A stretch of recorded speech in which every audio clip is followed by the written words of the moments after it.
काय झालं ग? मी ओरडली ना तर नदीला पूर आल्यासारखं वाटतंय. राणी रमा थांब ग, मी मारते. मारू दे. उठ ग.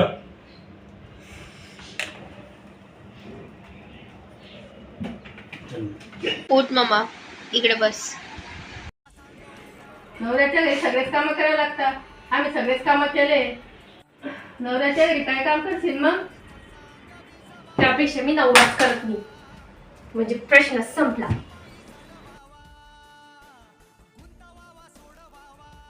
असं चालतं का? बिना लग्नाची राहशील का तू? मी त्याच्यासोबत अख्खं आयुष्य काढणार आहे. तो माझ्या महिन्यातले 4 दिवस नाही काढू शकत.